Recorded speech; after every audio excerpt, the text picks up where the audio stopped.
La energía es una cuestión, como diríamos, básica, ¿no? El debate del consumo de energía primaria, el consumo de energía final, la dependencia energética. En fin, la realidad que nos dice que tenemos una dependencia energética brutal, que aproximadamente el 75-80% del consumo de energía primaria es de combustibles fósiles, petróleo y gas natural, y si miramos la energía final un poquito menos, porque parte de ese gas lo utilizamos para generar biomasa o para generar electricidad también fundamentalmente, ¿no? Pero es verdad también que si luego lo miramos por destinos, el transporte es donde se concentra casi toda la energía del transporte, pues es combustible fósil, fundamentalmente petróleos y demás, ¿no? Y luego tenemos un uso final muy importante del gas, sobre todo un uso térmico.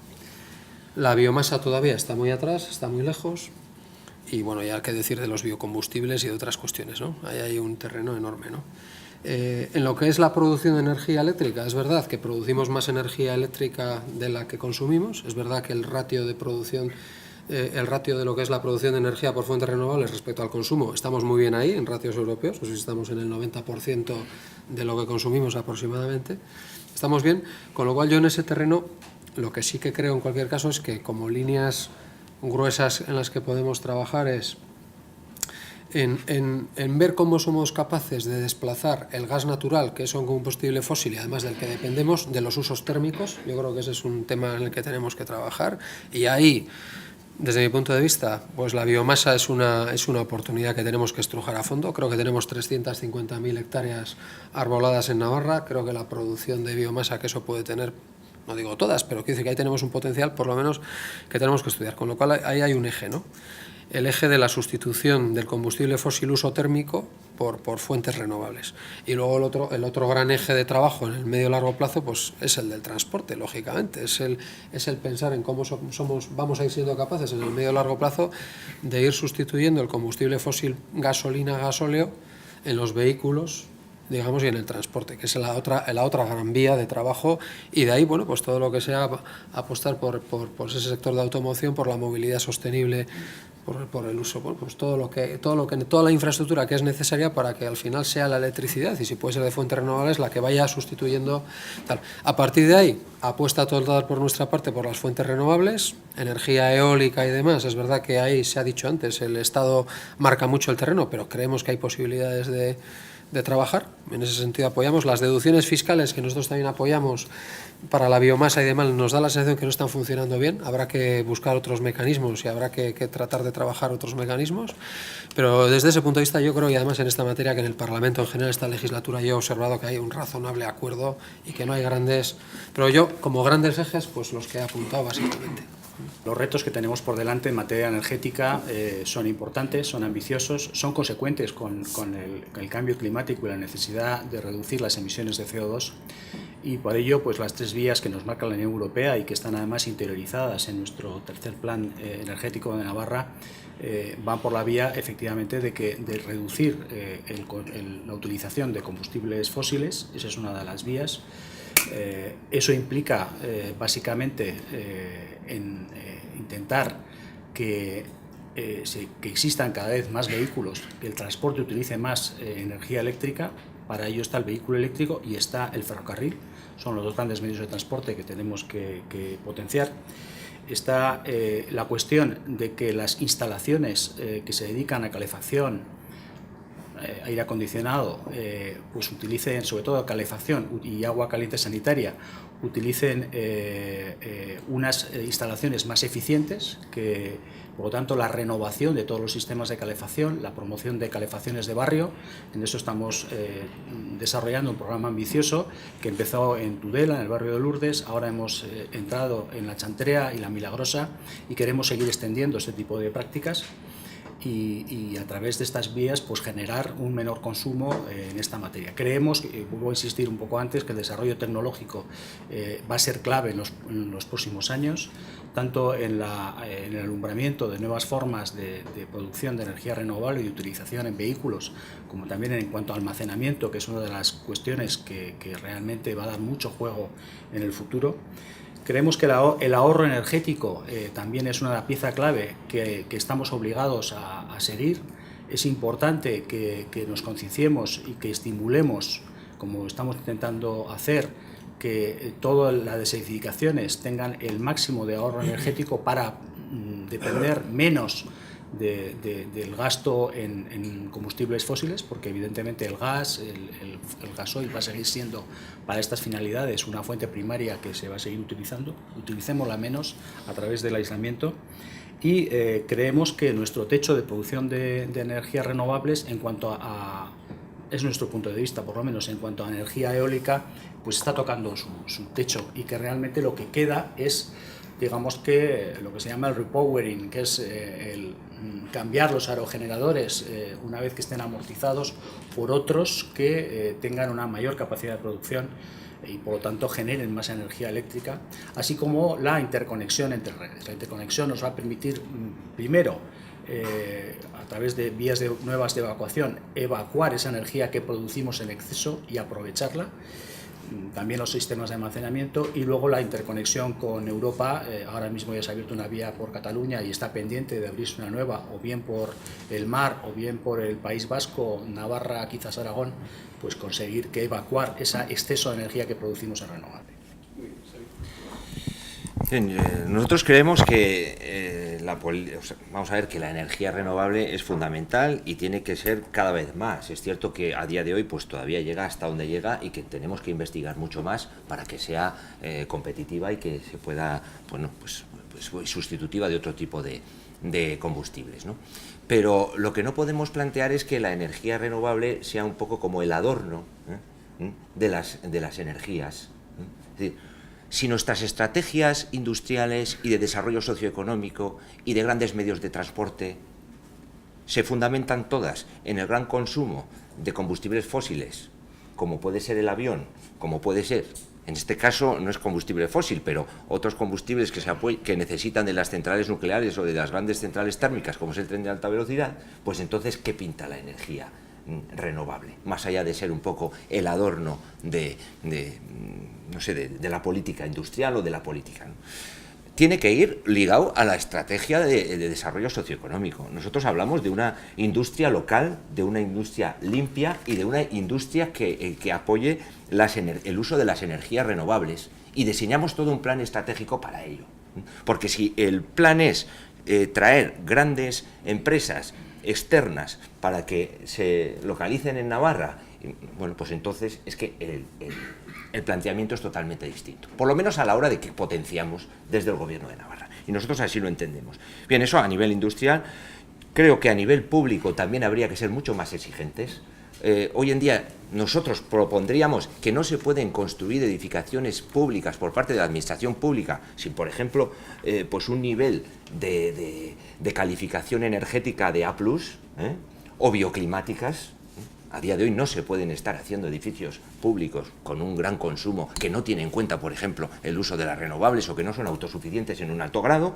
Y luego también apoyamos la energía renovable para las familias y para las personas individuales, ¿no? El autoconsumo en familias, en la hostelería rural, las auditorías energéticas en las viviendas, y la construcción de edificios bioclimáticos. Yo creo que tenemos que hacer una apuesta clara, y en Navarra tenemos el CENER, tenemos el CENIFER, tenemos, bueno, nos lo han cerrado el CRANA, teníamos un montón de instituciones con las que se puede colaborar, que se pueden aprovechar mucho mejor para seguir siendo punteros como ya lo somos, ¿no? Y sé que aquí pues sabéis de eso bastante más que yo. Bueno, pues con esto pasa un poco como con lo que he dicho antes, que esto está muy ligado a la estrategia de desarrollo.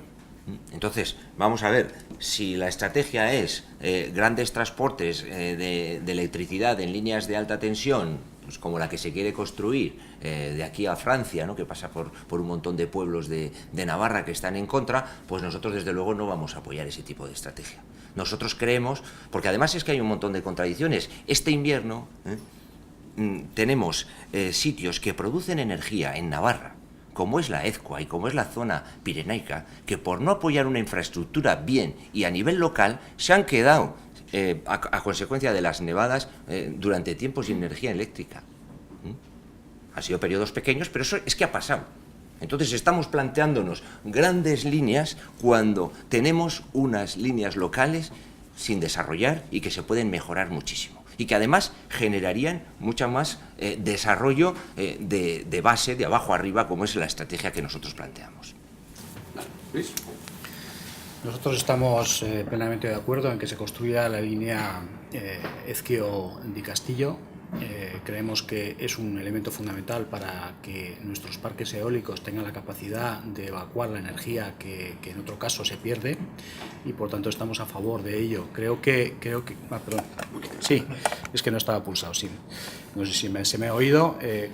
Creemos, que lo he comentado antes, que la interconexión es muy importante. Evidentemente las líneas que alimentan a las poblaciones locales y que son todas propiedad de compañías privadas, deben ser mejoradas para evitar cortes que se produzcan por efecto de mal tiempo, normalmente de las nevadas, de caída de árboles y otras circunstancias que se producen de forma natural en esos sitios. Muchas veces es que se caen los árboles y da casualidad que las líneas eléctricas pues están ahí, ¿no? y reciben ese impacto. Esto pasa en todo el mundo, pero indudablemente pues debe corregirse para que todo el mundo tenga ese servicio básico que es la energía.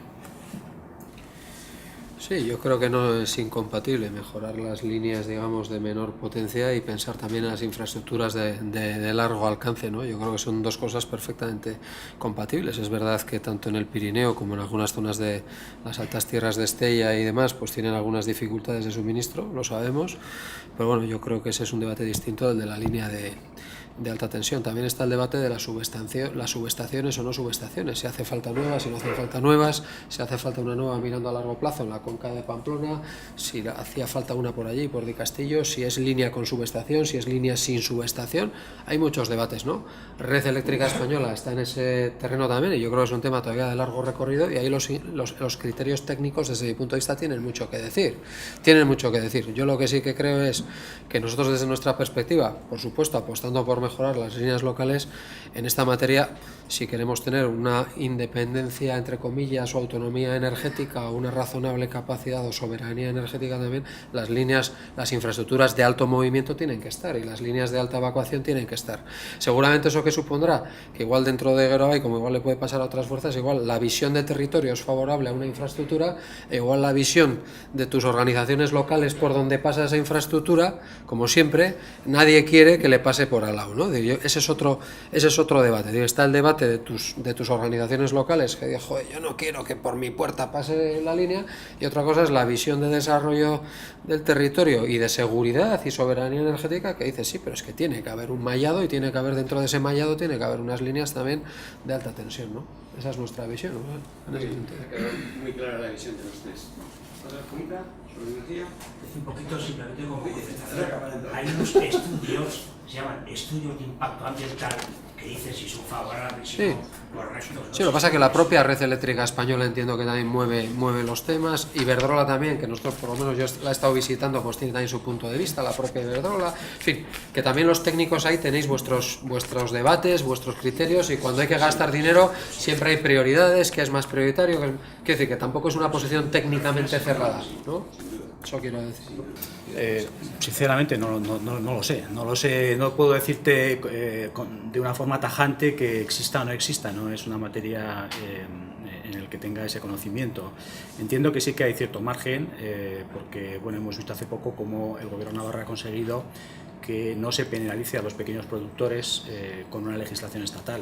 Por lo tanto, entiendo que si hemos conseguido que no se penalice fiscalmente a estos productores, tendremos algunas capacidades normativas en esta materia. Hombre, tener algo tenemos, pero poco. O sea, ahí está el ejemplo de las fotovoltaicas. Lo que ha ocurrido pues con todas las huertas de producción fotovoltaica, que en su momento fueron una gran inversión en Navarra, y que además con carácter retroactivo se han ido pues aprobando leyes precisamente para disminuir pues la productividad de esas huertas fotovoltaicas, y eso no es por legislación navarra, eso es por legislación básica estatal. Aquí hay un ¿Disminuyen la productividad o les quitan un incentivo? Vamos a ver, les quitan un incentivo que había previamente, ¿no? O sea, bien, había un incentivo, sí, sí, exactamente, eso es lo que han hecho, pero bueno, al final estamos en el tortuoso camino de la normativa básica que se aplica, que aquí aprobamos determinadas leyes y luego llegan de Madrid y nos dicen, señores, no sirven para nada lo que ustedes han hecho, aunque lo hayan hecho muy bien, porque su autonomía, aunque ustedes creen que es muy grande, es bastante menor de lo que parece. Sí, para mí es uno de esos terrenos donde si pudiéramos cada vez tomar más decisiones y más importantes, lo que ya habla del autogobierno, para mí es una de las peleas, la energía, donde merece la pena pelear por tener más autogobierno, ¿no? Decías, Luis, que hemos conseguido solucionar el tema de los pequeños productores, pero contra nuestras costillas. Porque hemos tenido que meter unas deducciones en el IRPF y en sociedades que al final significan de facto menor recaudación. Es decir, que el Estado nos ha dicho, tú a mí ingrésame lo que me tienes que ingresar. Es decir, que sí, tenemos un margen, pero ha sido un poco doloroso, ¿eh? Además, en esta materia estábamos unánimes, todos de acuerdo. O sea, no había en el Parlamento ninguna duda, todos estábamos en la misma dirección y ha sido un poco doloroso, ¿no? Porque dices, joder, si es que todos lo vemos claro, 100% del Parlamento, acuerdo total.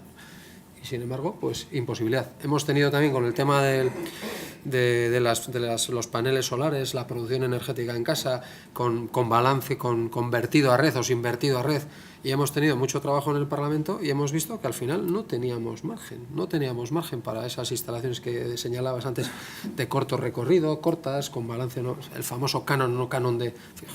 La sensación es que estamos así, ¿no? Lamentablemente.